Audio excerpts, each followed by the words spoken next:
Hello everyone. In this video, we will be seeing regarding how Turbo 4 data type deep dive, like how 9x storage reduction without a fall precision copy. Okay. What we will be seeing in this video is like how you can compress the vectors when using the database. Okay. So here you will be seeing an image regarding yeah. Here you can see that the query vector, which is like divided into, first of all, here you can see that yeah, every vector database you have used has been lying to you about how much it actually stores. You compress a vector down to 4 bits to make search fast, but behind the scenes most databases secretly keep a full 32-bit copy. Okay, so here you can see that yeah, the 32-bit FP32 vectors are there. So 32-bit copy of every single vector, just in case they need to double check the answer. That means you are not paying for 4-bit per number, you are paying for 36. Okay, so in this video I am going to show you exactly why that second copy exists, how quadrant 1.19's new turbo 4 data type deletes it completely for a real 9x storage cut, what that actually costs you in search accuracy with real benchmark numbers, not marketing slides, and exactly when you should and shouldn't use it. Let's open the notebook and start with that. Okay.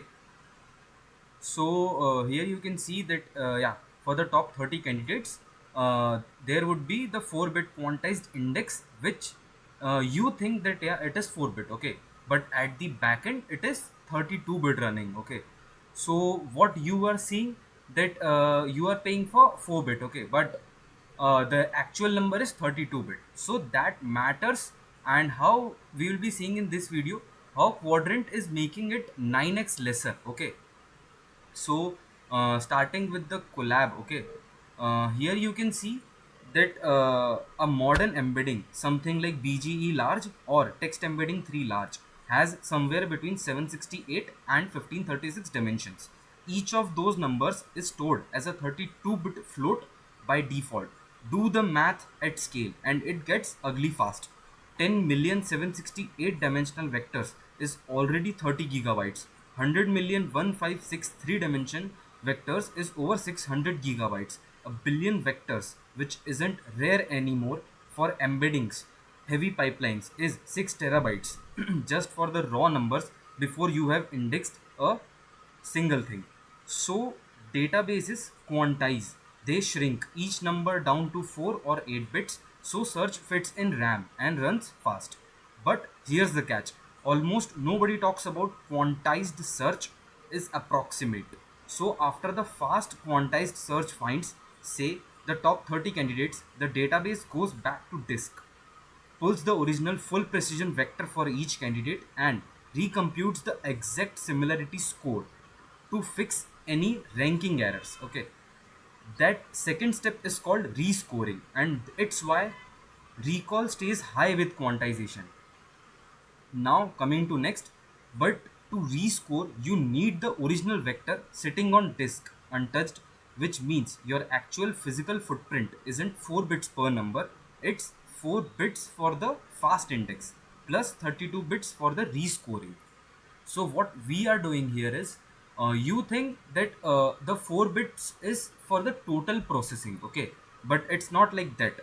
4 bits is for the fast index and plus the 32 bits part, which is for the rescoring part. Okay, when the rescoring occurs, those takes 32 bits and plus the 4 bits for the index fasting. Okay, so that combines become 36 bits. But what you think that my whole process is uh, following the 4-bit process and it completes and acquires the database of 4 bits. Okay, so that matters. Now quantization was supposed to shrink your storage.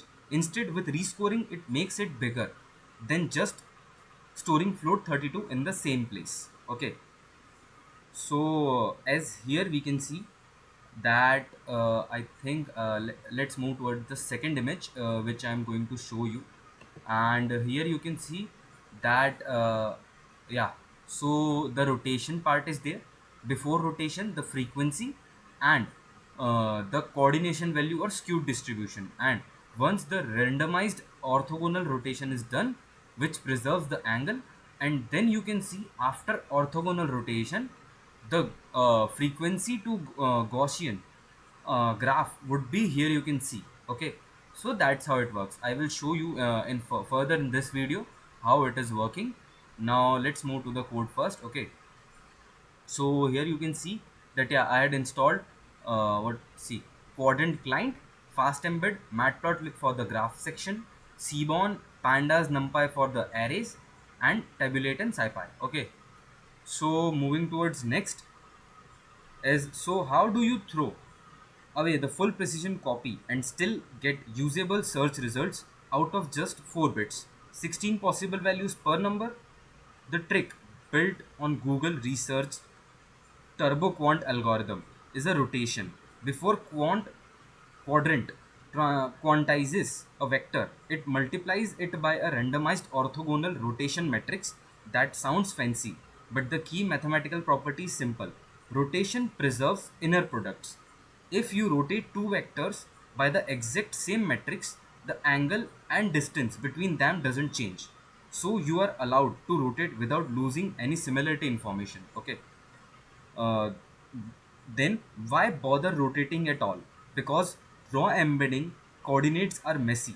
Some dimensions cluster tightly around 0, others have huge outliers, and if you try to slice that into 16 buckets directly, most of your resolution gets wasted on values that barely occur.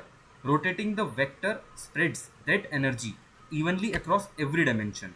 By the central limit theorem, you end up with a nice, well behaved Gaussian shaped distribution, which is exactly a 16 level quantizer, is good at slicing evenly. I ran this exactly math in the notebook. Two nearby unit vectors have a true cosine similarity of 1 second. I will show you the image for the reference so that you can able to understand what I am saying. Okay, so true cosine similarity of 0.1038 after compressing both down to 4-bit turbo 4 codes and decoding them back. The estimated similarity is 1.1050, an error of about 0.0012. That's remarkably close for something that only has 16 values per dimension. And this is the part that actually matters for your infrastructure. Turbo 4 isn't a search time trick layered on top of your vectors, it's a storage format. When you set data type equals data type.turbo4 on a collection, quadrant converts every vector into this 4-bit rotated representation on insert, and the original float 32 buffer is gone. There's nothing left to rescore against because there's nothing left.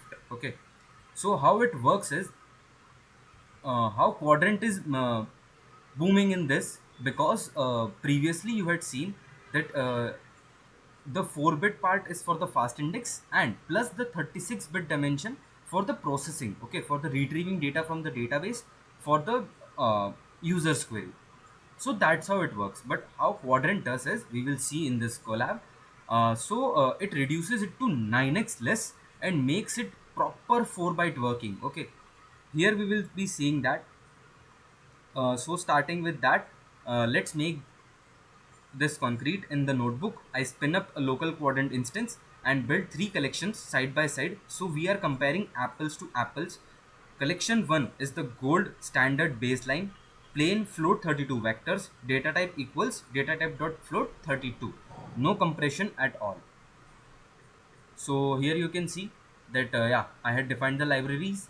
Then coming towards the next, so here is the version of the quadrant, and then the turbo 4 model, here the data type and the turbo 4. Okay, so see here the plt.style uses seaborn, the white grid, the font and the parameters are there. So once I see, yeah, so here you can see that the quadrant client version is there and the turbo 4 data type support is in SDK is true. Okay, moving towards next is the math of vector storage. A single modern dense embedding model we are using is either text embedding 3 large or BGE large, typically has 1024 or 1536 dimensions. Moving towards next is the formula. Here you can see the raw vector storage is C, n into d into 4 bytes. Okay, so for a collection of n vectors where dimension is d, So n is the number of vectors, d is the number of dimensions. For 10 million vectors it's 30 GB. For 100 million vectors is 614 GB. And coming towards the 1 billion vector part, so it's 6.14 TB. So you can imagine how large the size of data set is. Okay, moving towards next is how Turbo 4 works under the hood. See, I will show you. Now we are defining the class Turbo Quant Simulator. Okay, here is the educational implementation of Google Research Turbo Quant algorithm, illustrating randomized orthogonal rotation. Here we saw that in the image, the orthogonal rotation part. So running towards that, defining the data, what we can say is data set. Then coming towards next part is the standard coordinated with which is 1.0, and in divided with np dot square root of number of sorry, not number of the dimensions, and adding the line space. Okay, so then comes defining the encode part, and here rotates and what it does is it rotates and compresses fp32 vectors into 4-bit indices. Okay, and once I will be running this, and here you can see that the true fp32 cosine similarity is there, 4-bit turbo quant cosine similarity is there, and the turbo 4 bits per coordinate is 4 bits. That's 87.5% compression directly. Okay, then coming towards the implementation. So how it does is, first of all defining the directory, then coming towards the collection fp2, that is, and then the vector dimensions that are 384, and using the model bg is large or something. And once it's done, see the, I will show you the code. First the baseline full precision. Okay, then the traditional 2 copy collection, and then comes the quadrant 1.19 turbo 4 data type collection. And once all the things are done, here you can see that, yeah, it is successfully created test collections in quadrant, and benchmark the fp32 baseline, benchmark 2 copy quant rescore, and benchmark turbo 4 pure. Then comes the number of documents which we are initializing as 5000, number of queries are 200, and defining the number of clusters that are 25. Okay, so first the generate cluster centers, then the generate document vectors, the number of documents which are 5000, so we are generating those vectors of 5000 documents. Okay, then comes the generate query vectors, 200 queries are there, so vectors for that. And then coming towards the running part, so here you can see that the synthesizing 5000 semantic embeddings at 384 dimensions for the across 25 topical clusters. Here ingest the data is ingested of 5000 points, benchmarking fp32 baseline, ingested 5000 points into benchmark 2 copy event rescore, and ingested 5000 points into benchmark turbo 4 pure. Now comes the empirical benchmark, where we will be calculating the exact ground truth via pure matrix multiplication. Okay, so here's the k values which we are going to test and define, and then comes the top k indices which we are argument sorting, and according to that the tq evaluator, the turbo quant simulator, then comes the evaluate quadrant collection. And once it's done, here you can see that, yeah, we are initializing the range of len queries. Okay, and then we'll be recalling that. And once it's done, here you can see that computing exact fp32 ground truth across all test queries. And once it's done, we'll be printing the running benchmarks across all three architectures: the fp32 baseline, the traditional 2 copy with fp32 rescoring, and then quadrant 1.19 turbo 4 pure. And once all the things are initialized and ready, so here you can see that bits or the dimensions are 32 bits, 36 bits, and 4 bits. The baseline, the 2 copy quant, and the turbo 4 pure. Recall is 100%, 100%, and 80. Recall 50. Okay, and then it comes. So here you can also see that all the three configurations are there, and according to that, the fp32 baseline is same, Turbo quant copy is even larger than basic, and when using turbo for pure with the help of quadrant, here you can see that the 36 bit is reduced to 4 bits, so that's 9x smaller, and all the things are running properly, so nothing is pre-coded. Okay, all the things are running according to the calculations only of the metrics. Now, coming towards the comprehensive multi-panel comparative visualizations, and here we'll be plotting each and every plots. So according to that, I will show you that. Yeah, here you can see the FP32 baseline, the turbo 2 copy quant, and the turbo 4 data type. The comparison between how it is reduced. Okay, then comes the graph for search quality, like the recall at the rate k values across methods. Then comes the projected footprint for 100 million vectors. For a FP32 baseline, it's 286 GB of size. For Turbo Quant copy, it's 321 GB of size. And then comes the Turbo 4 data type using quadrant 1.19. That gives, you can see, almost 9x less. Okay. So when you're running this all at production level, it matters the most when the size of data set is too less, but the information is exactly, and each and everything is included perfectly. So that's how it works. And then comes the decision matrix, where the primary goal is for the perfect precision, high call with fast search, and maximum storage reduction.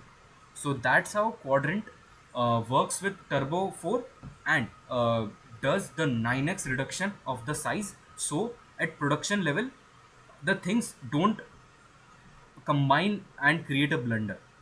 So that's in this video, and the final thing is, here you can see that the standalone turbo 4 top 10 recall is 80.3%, 2 copy quant plus rescore top 10 recall is 100%, and the vector storage footprint is 4 bits per dimension. That comes with quadrant 1.19. So that's how Quadrant works in this part also, and does a way better things in database and makes it possible to run smoother. Okay, and then comes the third image. So here you can see that the turbo 4 retrieval is 4 bits per dimension for top 50 candidates. That's less than 1 millisecond. Okay, cross encoder re-rank, exact scoring on 50 items, and then final top 10. So 100% recall covered, 9x storage savings maintained throughout using turbo 4 quadrant 1.19. So that's how it works, and hope you like the video and learn few things that are new to you. So do like, comment, share, and subscribe to High Devs. And if you learn something new, please share it in the comment section. We will be seeing that. Thank you so much, and keep learning.